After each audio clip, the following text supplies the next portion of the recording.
Assalamualaikum warahmatullahi wabarakatuh. Halo teman-teman, kembali lagi sama kita di Posgoro, podcastnya SMA Kosgoro.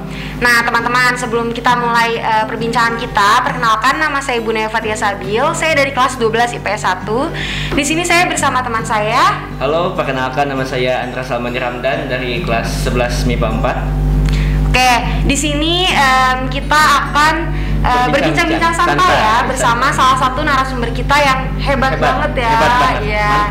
Mantep banget lah pokoknya. Yeah. Assalamualaikum Bapak. Oke. Nah, di sini kita langsung saja ya, kita perkenalan sama Bapak ya, Pak. Untuk Bapak dipersilakan. Baik, mohon maaf, saya buka dulu ya. Ya, silakan, Pak.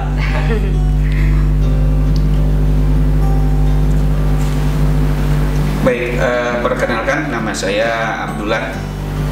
Saat ini usia saya baru mau ke 55. Iya, siap Pak. Mudah-mudahan adik-adik bisa sampai ke angka 55 lebih ya. Amin. Kemudian saya di SMA Kosgoro itu dari tahun 97. Ketika itu di awal tahun pelajaran baru tahun 97. Dan saat itu SMA Kosgoro belum sehebat sekarang. Ya. Dulu yang kita tempati ini adalah kelas yang menghadap ke sebelah timur. Kemudian yang di depan itu adalah kelas yang menghadap ke sebelah barat. Jadi bangunan ini berdepanan, berbelakang-belakangan. Ya. Kemudian tidak ada jendela yang menutupinya. Semuanya adalah setengah badan. Jadi ketika banyak orang yang lewat atau ada orang yang lewat, pasti siswa itu, apalagi kalau ibu-ibu yang lewat ibu-ibu pakai sepatunya sepatu pantopel, udah pasti semuanya ketika tokak bingung semuanya. Ya, itu di tahun 97, berarti tahun sebelumnya.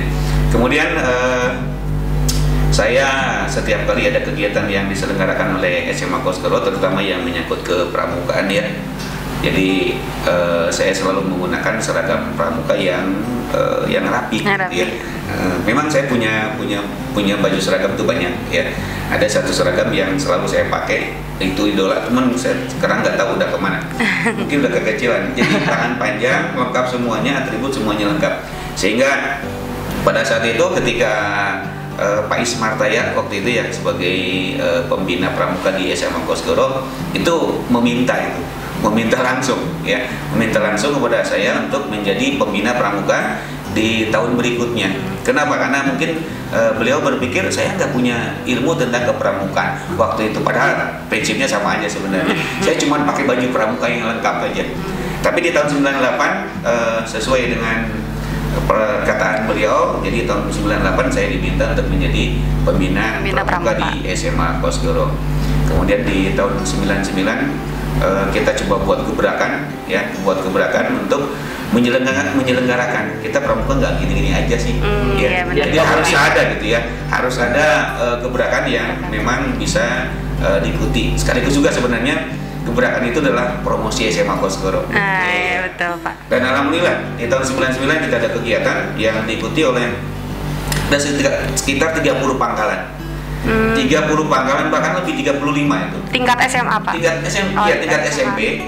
SMP, tapi panitianya kita. Ya alhamdulillah semuanya bisa berjalan dengan baik. Dan waktu itu para pemenangnya dapat sertifikat dan uang pembinaan waktu itu. Itu untuk awalannya mungkin. Untuk selanjutnya silakan. Ada lagi yang mau ditanyakan mungkin? Jadi Pak Abe ini udah lama banget ya di pramuka, apalagi di SMA Kosgoro. Jadi pengalaman-pengalamannya pasti segudang pengalaman pasti. Seru banget lah sekarang ini ya. Baik. Kalau untuk pengalaman di pramuka, karena saya besar di pramuka itu bukan di SMA Kosgoro ya, tetapi kita besar memang ketika dari mulai SD, kemudian SMP, kemudian SMA, bahkan ketika di SMP itu kita hanya bisa mengikuti kegiatan jambore ya.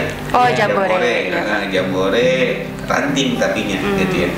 Kemudian ketika di SMA saya mengikuti kegiatan Raimuna ya.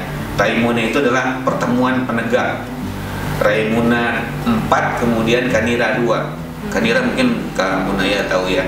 Kanira itu kepanjangan, yaitu kata seni dan olahraga. Jadi sebenarnya di pramuka itu lengkap, semuanya ada. nggak ada yang tidak di apa yang ada di pramuka itu. Nah kemudian Raimuna itu dilaksanakan ketika saya mau masuk ke kelas 3 SMA, berarti sekitar tahun 88 kayaknya. Jauh banget. Jauh banget. Jangan-jangan ibu bapaknya juga belum kerja. Iya, belum. Belum Pak sepertinya. Iya. Itu tahun 88 yang diselenggarakan di Jatinangor. Di Sumedang ya? Ya, Bumi Perkemahan Jatinangor di Sumedang. Waktu itu juga belum sehebat sekarang Jatinangor. Jadi pemerintah Provinsi Jawa Barat sedang mengalihkan pembangunannya atau pengembangan daerah ke daerah Sumedang. Nah, salah satu diantaranya adalah Bumi Perkemahan Jatinangor yang ada di Sumedang. Saya berangkat dari sini tuh sebenarnya kumpul itu ya ketika ikut Raimuna dan Kanira itu kumpul, kita sudah subuh udah ada di Balai Kota. Di Balai Kota. Di Balai Kota sudah kumpul kita. Dari mulai subuh kita sudah kumpul. Tahu-tahu berangkat jam berapa? Berangkatnya jam 2-an siang. dari pagi sampai siang, tapi kita tetap bersabar. Itu namanya pramuka ya. Jadi pramuka ini tetap harus bersabar dengan kondisi apapun. Kemudian berangkat sekitar jam 2 bahkan ke jam 3 sampai sholat asar itu mungkin kelewat juga ya. Karena kita ada di jalan ya, kondisi peserta banyak, kemudian kendaraan yang nggak begitu banyak, sehingga dari mulai Bogor itu sampai ke Jatinangor berdiri dari sampai ke saya itu bisa tertidur sambil berdiri itu. Gitu. Iya betul. Kemudian di jalan perjalanan itu hujan minta ampun. Ya hujannya lebat banget, sampai ke Jatinangor juga masih hujan. Belum ada aspal. Jatinangor tuh belum diaspal, masih tanah merah. Ya, masih tanah merah. Kemudian ketika sudah sampai di ini, kita tidak diantar ke bupernya, tetapi hanya sampai di bawah. Dari bawah itu ke atas lumayan jalan ya, Pak ya. Udah mah beceng, hujan, tanah pula. Nah, ini pengalaman yang mungkin tidak saya pernah lupakan. Kemudian ketika saya sampai ke Buper ya, tetapi ada beberapa teman yang hilang. Karena apa? Karena perjalanannya malam. Jauh malam. Hilang apa itu? Iya, hilang aja pokoknya. Kita turun sampai ke Jatinangor tuh mungkin kalau perjalanan Bogor Bandung itu sekitar 3 jam, ke Jatinangor ditambah aja 1 jam lah. Jadi kurang lebih sekitar mungkin sekitar 5 jam. Kalau kita berangkat jam 3 ya, dari Bogor jam 3 berarti sampai ke Jatinangor sekitar jam 8 atau jam 9-an. Ya karena kondisi sudah tidak memungkinkan waktu itu. Tetapi karena memang kita harus sampai sana, ya alhamdulillah. Jadi sekitar jam 9 kita turun dari truk semua perlengkapan yang namanya wing untuk gapura, segala perlengkapan yang kita bawa, panci, penggorengan, apa segala macam tuh, kayak piring, gelas, semuanya. Udah tasnya ranselnya tinggi, berat, karena kita akan camping di sana kurang lebih sekitar seminggu. Ya, sekitar seminggu. Nah, jadi perlengkapan tuh bawanya banyak. Jadi ketika kita semua turun sudah mengkondisikan membawa barang semuanya ya, masing-masing jalan. Tetapi di perjalanan ada yang capek berhenti dulu, ada yang jagoan itu jalannya cepet banget. Tapi ada beberapa teman yang betul-betul dalam perjalanan hilang, nggak tahu itu sampai kemana.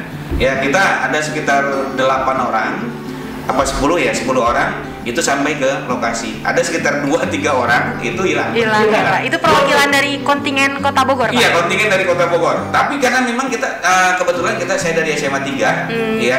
Jadi SMA 3 itu mengikuti Raimuna Kanira itu atas nama SMA 3 mandiri gitu ya. Jadi dari Kota Bogor diperbolehkan ikut mandiri, kemudian kita ikut, alhamdulillah. Jadi perwakilan dari SMA 3 Bogor kita mengikuti sampai ke Raimuna ke-4, kemudian Kanira kedua itu di sekitar tahun 88 lah. Ya, 87 88-an ya. Ya sekitaran itu lah. 86 ya, 86-an bukan 87 karena 87 saya keluar. Ya 86 saya mengikuti kegiatan itu. Jadi banyak kesan, apalagi ketika saya harus berbicara atau bercerita bagaimana kesan-kesan di Jatinangor pada saat itu, luar biasa. Kita ini baju coklat, kemudian bawahnya juga coklat. Kita betul di sana betul-betul jadi warna coklat. Kenapa? Karena selama kita seminggu di sana itu sudah kehabisan bahan bakar. Nggak ada lagi yang namanya mie atau beras atau yang udah habis. Tetapi kebetulan di sekitaran tempat camping kita itu pohon jagung yang lagi tumbuh mekar-mekarnya. Bisa diambil, Pak. Ya, makanya pada saat itu betul-betul kita tetap izin dulu kepada para pembina, kepada pimpinan-pimpinan dari Kota Bogor. Ya, kata beliau, silahkan yang namanya jagung di sekitaran perkemahan boleh dimanfaatkan. Ya sudah, kita memanfaatkan jagung. Dan pada saat itu pula memang musim agak panas-panas ya, agak panas-panas. Jadi kita sulit untuk mendapatkan air. Untuk mendapatkan air itu mungkin sekitar 1 kilo lah. 1 kilo dari perkemahan itu harus ke bawah cari sumber air. Itu pun sumber air dari sawah. Dari sawah. Nah, mau nggak mau ya. Jadi mau nggak mau kita tetap supaya survive ya, tetap hidup di negara manapun atau di tempat manapun, kita tetap memanfaatkan air itu untuk cuci, mandi, untuk minum dan lain sebagainya. Kebutuhan ya, Pak. Itu belum satu cerita. Oke, mungkin ada lagi yang mungkin bisa dipertanyakan, baru cerita sedikit aja. Iya. Tapi maaf nih Pak sebelumnya nih. Saya kan ini sebagai perwakilan penonton yang awam lah definisinya. Nah, saya sebelum kesini searching dulu nih Pak. Kalau di Pramuka itu walaupun udah tua, walaupun udah uzur, itu dipanggil Kak. Apa benar itu Pak? Betul. Iya, itulah kehebatan di Pramuka. Ya, dibandingkan dengan organisasi yang lainnya, dia mau pimpinan, dia mau presiden, dia mau wakil presiden, mau gubernur, siapapun juga, ketika sudah menggunakan seragam pramuka, maka semuanya kakak. Tidak ada bapak gubernur, tidak ada bapak presiden, ya, tapi tetap muda ya Pak ya. Semuanya ketika sudah menggunakan seragam pramuka maka panggilnya adalah kakak. Ya, gitu. Berarti di sini kita panggilnya kakak aja berarti ya, Kak Abe. Siap. Kan saya masih muda juga. Oke, siap. Mungkin tadi sedikit pengalaman dari Kak Abe ya. Nah, mungkin nanti kita bakal lanjut lagi pertanyaan pengalaman di akhir mungkin. Sekarang tadi kan kita udah denger ya, denger dari Kak Abe langsung cerita-cerita sedikitnya. Nah, yang terlintas di pikiran kita itu apa sih kira-kira kalau misalkan didefinisikan gitu ya, kalau pramuka itu menurut Kak Abe itu seperti apa gitu? Pramuka itu kalau kita lihat dari asal katanya itu pramuka itu singkatan ya. Betul. Artinya atau kepanjangan adalah Praja Muda Karana. Kalau di bahasa Indonesia kan itu adalah pemuda yang suka berkarya. Ya sebenarnya bahwa kita di gerakan pramuka itu dididik dan dibina serta dilatih bagaimana kita menjadi para pemuda yang betul-betul kreatif ya. Nah tentunya dengan kondisi yang terjadi saat ini bahwa mungkin zaman pramuka saya senang camping, senang tali temali, senang masang tandu, pakai tandu dan lain sebagainya juga senang dan lain sebagainya, termasuk juga hiking ya, climbing dan lain sebagainya itu senang semuanya gitu. Tapi kondisinya kan sekarang lain, zamannya sudah zaman lain. Berarti kan gerakan pramuka yang sekarang itu harus diarahkan kepada kondisi yang terjadi saat ini. Mengikuti zaman ya. Jadi pramuka itu tidak kaku. Pramuka itu menyesuaikan diri dengan kondisi yang terjadi saat ini. Kalau sekarang anak-anak hobinya di gawai, misalnya di dawai ya. Hobi di handphone dan lain sebagainya, diarahkan pramuka itu memang untuk diarahkan ke arah sana menjadi pemuda yang kreatif.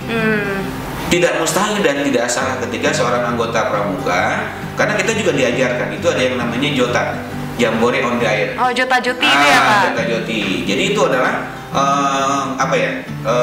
semacam pertemuan para penegak pemuda dewasa itu dengan dunia internasional, dengan anggota-anggota pramuka dari berbagai negara, dari Amerika, dari Singapura, dari Malaysia dan dari beberapa negara-negara yang lainnya. Kita dalam kegiatan jota joti dengan menggunakan tentunya menggunakan waktu itu menggunakan 2 meteran ya, atau radio itu ya, Pak? Radio amatir ya, itu menggunakan radio amatir. Kalau sekarang kan lebih canggih lagi. Nah, iya.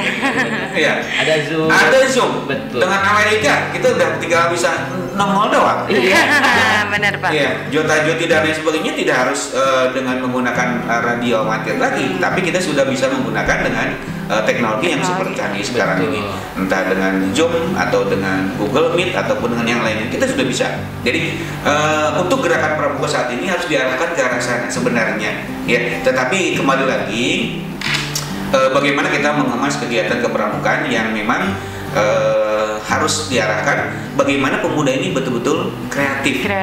Ya, menjadi pemuda-pemuda yang kreatif, yang mandiri dan memiliki wawasan nasional dan internasional yang luas. Itu kalau kita berbicara mengenai definisi tentang kepramukaan. Nah, saya ada pertanyaan lagi nih, Pak. Siap. Saya kan ini udah seperti yang Bapak katakan tadi, pemuda milenial yang hobinya itu kalau nggak main YouTube, TikTok, segala macam lah tentang gawai. Nah, menurut Bapak apa sih yang menarik dari pramuka? Yang saya lihat kan pramuka itu kalau nggak bikin tandu, tali temali, camping, panas-panasan, hujan-hujanan. Nah, apa sih yang menarik dari pramuka biar kita pemuda milenial tuh bisa ikutan lah pramuka? Ya, baik, banyak sebenarnya ya. Tadi yang saya katakan tadi bahwa gerakan pramuka itu tidak kaku. Kita harus menyesuaikan dengan kondisi dan zaman yang ada saat ini. Kalau anak itu memang hobinya di gawai, di handphone, di YouTube, kenapa tidak menggunakan baju pramuka? Kemudian buat gerakan-gerakan yang milenial, yang bagus, yang indah, kemudian yang menarik perhatian dan bisa menambah wawasan orang lain untuk bergabung di kepramukaan, kemudian masuk di YouTube, ya. Tapi rutin gitu ya. Jadi rutin. Jadi kalau memang kita hobinya mau jadi YouTuber khusus di pramuka, kenapa kita nggak pramuka aja? Banyak sekali kegiatan-kegiatan yang memang bisa digalakkan di kepramukaan. Nah, sekarang jangan salah, yang namanya tali temali dan tandu itu pasti dibutuhkan dimanapun juga, pasti dibutuhkan. Ketika kita mau menebang pohonnya tinggi, nggak mustahil kan kalau tidak pakai tali. Diarahkan kemana nih?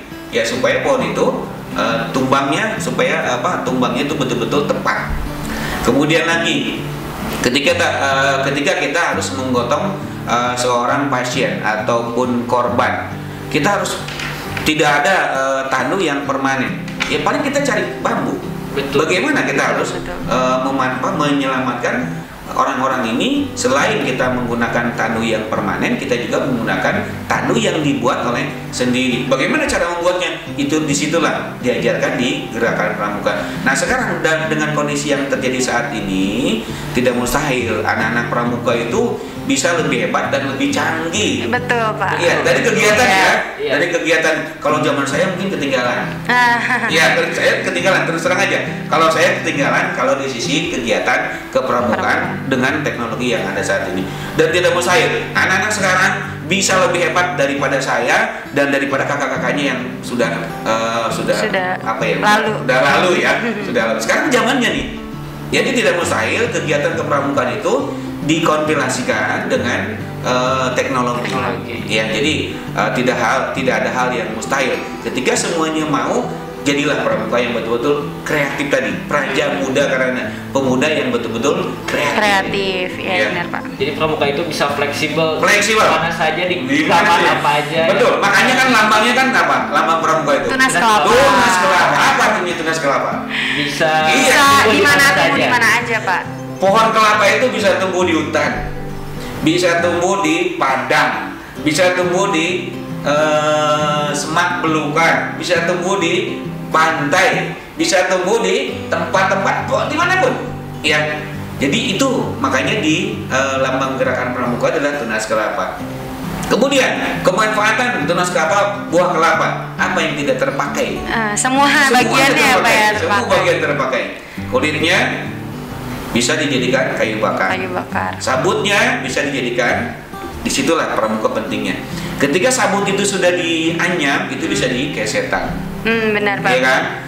Tulis di situ welcome. Ya kan? Dan tidak mustahil ketika seorang anggota pramuka sudah canggih dari sisi teknologinya, bagaimana merangkai sabut itu dengan menggunakan teknologi yang ada. Bisa, tidak mustahil. karena lambang ini kan sudah pakai komputer sekarang, ya membuat pembuatannya juga, ya. Jadi tidak mustahil kita ketika anak pramuka itu kreatif, super kreatif, maka dia bisa menghasilkan sesuatu yang di luar dugaan, saya yakin, ya. Itu kemudian lagi batok kelapanya, Jepang itu butuh banget. Benar Pak, benar. Jepang itu butuh arang batok tuh banyak banget, ya. Nah ketika anak pramuka itu mampu mengumpulkan batok kelapa kemudian dijadikan arang, kemudian diekspor, ya, bukan lagi mengimpor tapi mengekspor. Karena lahan di Indonesia pohon kelapa ini banyak banget. Banyak ya Pak ya. Apalagi dalamnya ya buah kelapanya jadiin santan, jadiin banyak banget. Jadi makanya itulah gerakan pramuka dilambangkan dengan tunas kelapa. Ada filosofinya tersendiri. Ada filosofi tersendiri yang luar biasa. Makanya hebat banget yang menciptakan lambang gerakan pramuka ini. Mantap lah pokoknya Pak ya. Mantap, luar biasa. Oke, tadi kan kita udah bicara tentang menariknya gerakan pramuka tuh menarik banget ya Des ya. Sebenarnya menarik banget. Iya, menarik banget. Nah, kurang dieksplor aja. Iya. Kayaknya setelah ini juga Andres masuk pramuka ya. Insyaallah dikondisikan. Andres juga insyaallah. Nah, kalau misalnya tadi kita bicara tentang menarik, sekarang kalau untuk dari segi manfaat Pak, kira-kira apa sih manfaat kita ngikutin kegiatan pramuka gitu dari segi di pribadi kita ataupun untuk masyarakat yang lainnya gitu, Baik, Pak? banyak organisasi yang ada ya. Tetapi di kepramukaan ini salah satu bagaimana kita menjadi seorang pemimpin. Di sana kita dilatih bagaimana kita menjadi seorang pemimpin. Saya yakinnya pemimpin Indonesia yang saat ini ada nih, entah dari presidennya, wakil presidennya, menteri-menterinya, terutama menteri-menteri yang sepuh ya, sudah agak ini pasti dulunya adalah anggota pramuka. Saya yakin 1001%. Benar Pak. Ya, mereka adalah anggota pramuka. Ya, kenapa? Karena di pramuka itu bagaimana kita dicetak menjadi seorang pemimpin. Ya, menjadi orang yang sabar, orang yang tabah, yang siap menerima mau menang mau kalah dan lain sebagainya. Makanya alhamdulillah saya dari gerakan pramuka ini banyak belajar, ya, terutama belajar organisasi. Ya, kenapa? Karena belum tentu kita di kelas itu diajarkan bagaimana cara membuat proposal. Betul Pak, betul. Ya, atau bagaimana cara membuat surat yang baik dan benar. Betul Pak. Bagaimana kita berkomunikasi dengan orang lain. Benar.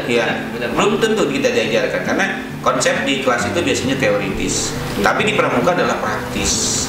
Jadi ketika kita sudah menggunakan seragam pramuka, ketemu dengan wali kota aja nggak susah kok. Nggak susah. Iya, Pak. Kenapa? Karena wali kota adalah mabicap. Iya, pasti dia akan menyambut dengan baik. Kalau misalkan kita mau ketemu dengan Pak Camat seragam pramuka, dia adalah sebagai mabiran.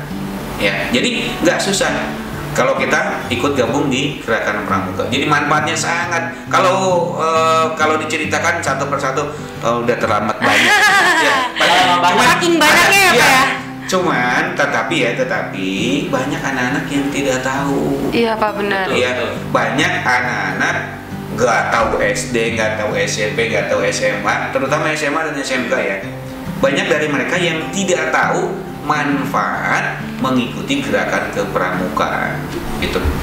Banyak sekali manfaatnya. Soalnya kalau di pemikiran pemuda itu ya males, nah, betul. Karena panas. Iya, yang sudah ini di pikiran mereka itu panas, capek. terus capek. Ya, betul. Ya itulah sebenarnya yang image itu yang harus dirubah.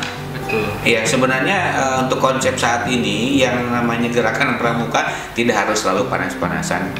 Kalau kita misalnya mau jadi pramuka manja mah ya, mau camping cari aja villa. Iya, benar. Iya, kalau mau jadi pramuka manja, ya. Kemudian kalau kita memang mau jadi pramuka betul-betul yang memiliki jiwa patriotisme yang tinggi, maka jangan pakai villa. Oke, villa nggak masalah.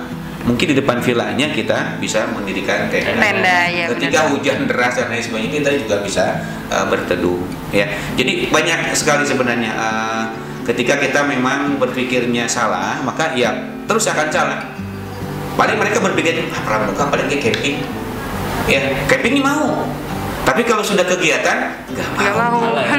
Padahal dalam kegiatan itulah banyak ilmu yang bisa kita dapatkan. Betul. Baik ilmu matematikanya ada, ilmu ekonominya juga ada, ilmu fisika, ilmu sosiologi, semua ilmu ada di Gerakan Pramuka. Semua ilmu ya Pak, keunggulannya itu ya Pak? Semua ilmu ada di Gerakan Pramuka. Tinggal bagaimana kita mengaplikasikannya. Ya, itu yang saya bilang tadi, ketika kita punya kreativitas yang tinggi, kemudian kita membuat sesuatu, kemudian kita jual, itu kan pelajaran ekonomi.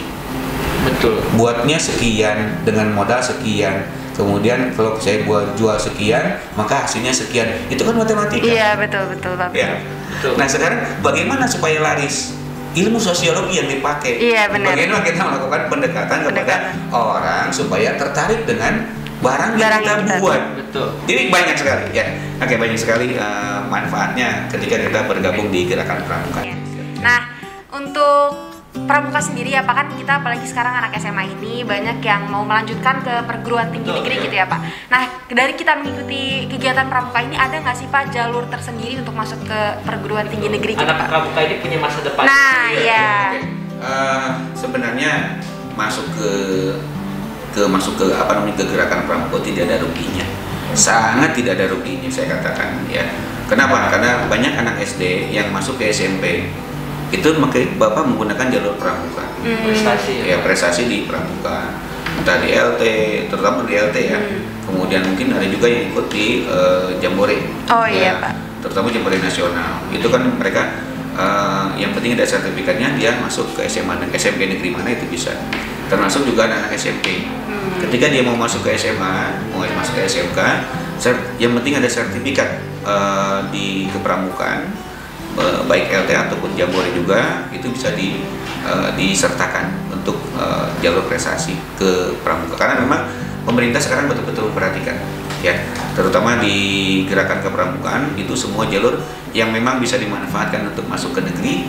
Bagi anak-anak yang masuk ke anggota pramuka itu bisa dimanfaatkan.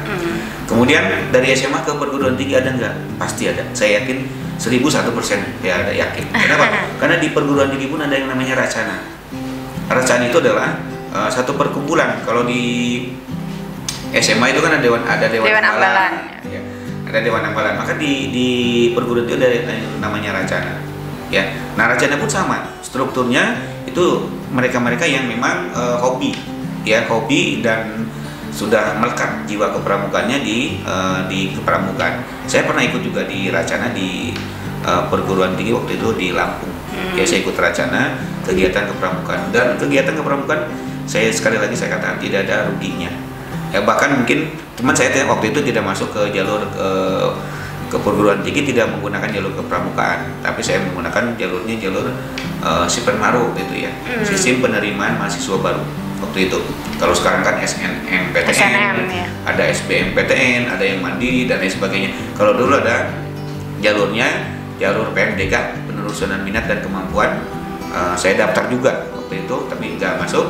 Tapi saya masuk melalui jalur SIPENMARU, sistem penerimaan mahasiswa baru. Nah, ketika saya masuk di Unila, Universitas Lampung, saya waktu itu tahun 87. Ya, saya masuk tahun 87, kemudian keluar tahun 92. Nah, selama mengikuti perkuliahan di sana, saya ikut juga kegiatan kepramukaan. Tapi memang tidak lama, sekitar 1,5 tahun saya ikut kegiatan di sana. Kenapa? Karena kuliah ketika itu harus buat itu, buat ini, kemudian harus praktek dan lain sebagainya. Jadi banyak sekali kegiatan-kegiatan kepramukaan yang sebenarnya sekali lagi tidak akan rugi. Banyak orang-orang yang pergi ke luar negeri itu hanya dari pramuka. Iya. Banyak, ya gratis lagi. Gratis. Dibiayai oleh negara. Ya, jadi sekali lagi tidak ada yang rugi ketika kita mengikuti kegiatan pramuka. Sekali lagi, cuman bagaimana kita menyesuaikan kegiatan kepramukaan di SMA dan SMK dengan kondisi yang terjadi saat ini, atau dengan zaman yang ada saat ini, sehingga tidak membosankan ikut pramuka itu.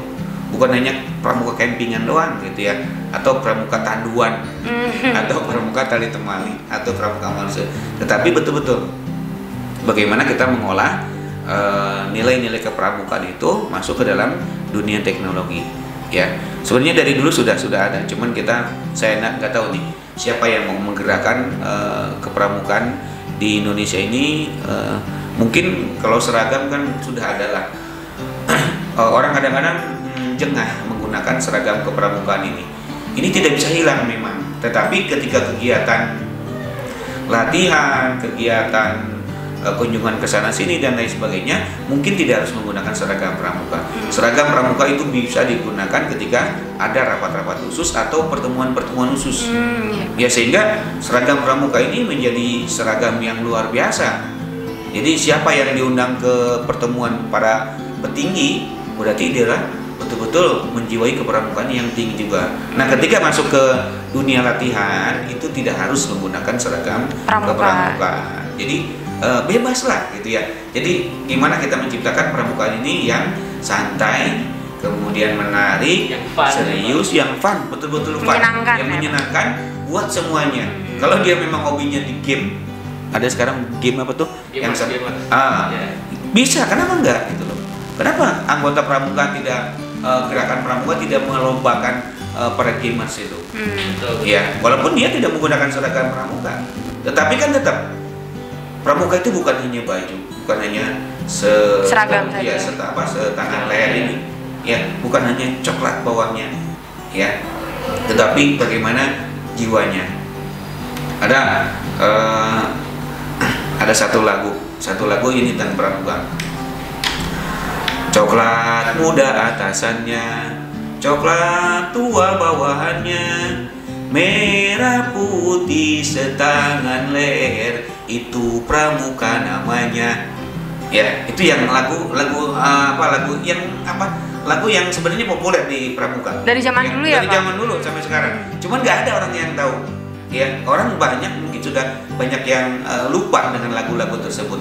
Sebenarnya lagu itu bagaimana kita menjiwai. Ya, sekali lagi, pramuka itu bukan hanya setangan leher, bukan hanya baju atasannya coklat, bawahannya coklat, tetapi bagaimana jiwanya tetap jiwa pramuka. Seragam tidak berseragam, tetap jiwanya adalah jiwa pramuka. Jadi sekali lagi, manfaat untuk masuk ke kegiatan kepramukaan bukan hanya saat ini, sampai tua pun tetap bermanfaat untuk menjadi anggota pramuka. Dari kecil sampai yang tua pun terlibat ya Pak, bisa terlibat dalam bisa terlibat dalam kegiatan. Yang penting dia usianya udah usia siaga, ya, dari usia 9 tahun ya.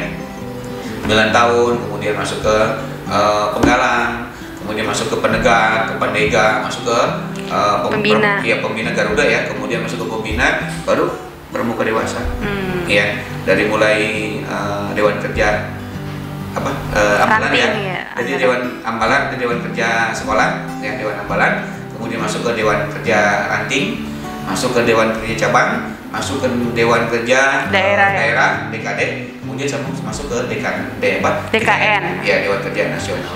Itu dari presiden, kemudian gubernur, wali kota, bupati, kemudian masuk ke camat, masuk ke lurah, masuk ke sekolah. Ya, Mabigus. Jadi tingkatannya itu ya Pak ya? Tingkatannya seperti itu. Tetapi kan ketika dari presiden sampai dengan kepala sekolah sebagai Mabigus itu kumpul, itu kan di situ nggak ada presiden. Iya benar, kakak semua ya Pak. Semua. Kakak presiden, nggak disebut kakak presiden, tetapi Kak Joko Widodo. Iya benar Pak. Kak Bima Arya. Tidak disebut sebagai beliau presiden kah atau beliau seorang wali kota. Jadi itulah kehebatan di gerakan pramuka. Hormatnya, toleransinya, saling menghargainya betul-betul tinggi. Saling menghormati dan menghargai betul-betul tinggi di dalam gerakan kepramukaan. Jadi jangan pernah takut dan jangan pernah malu untuk mengikuti gerakan pramuka. Pramuka tetap ada di hati dan jiwa. Mantap. SMA Kosgoro mudah-mudahan tetap kedepannya gerakan pramukanya bisa lebih baik dan bisa lebih maju lagi. Semua harus diikuti kegiatan-kegiatan yang diselenggarakan baik di ranting maupun di cabang atau di daerah nasional, ya, di tingkat daerah dan tingkat nasional, bahkan ke tingkat internasional. Amin. Saya yakin dan percayakan kepada Abu Naya kemudian Kak Andras untuk mengembangkan bagaimana SMA Kosgoro gerakan kepramukaannya maju lagi. Biarkan sekolah-sekolah lain tidak maju gerakan pramukanya, tetapi SMA Kosgoro harus tetap maju. Betul Pak. Pramukanya Sri Baduga dan Dewi Haji tetap harus ada dan harus abadi. Betul. Terima kasih. Ya, mungkin sebenarnya kalau misalnya berbicara tentang pramuka banyak ya yang mau kita tanyain dan pasti lama, tapi mungkin karena keterbatasan waktu dan juga di sini kita dipatok ya untuk pertanyaannya. Nah, mungkin untuk teman-teman semua yang mau lebih tahu lebih lanjut tentang pramuka, langsung aja gabung ke ya, dan juga ke ambalan kita ya, dan juga bisa langsung ngobrol-ngobrol sama Kak Abe ini yang sangat hebat dan pengalamannya luar biasa. Kita yel ya. Oh iya ya, gimana? Nanti saya bilang Sri Baduga Dewi Bu Haji. Yes. Oke, siap ya. Oke, Sri Baduga Dewi Bu Haji. Yes. Pramuka SMA Kosgoro Kota Bogor. Terima kasih. Oke. Assalamualaikum warahmatullahi wabarakatuh. Ya, terima kasih juga Bapak.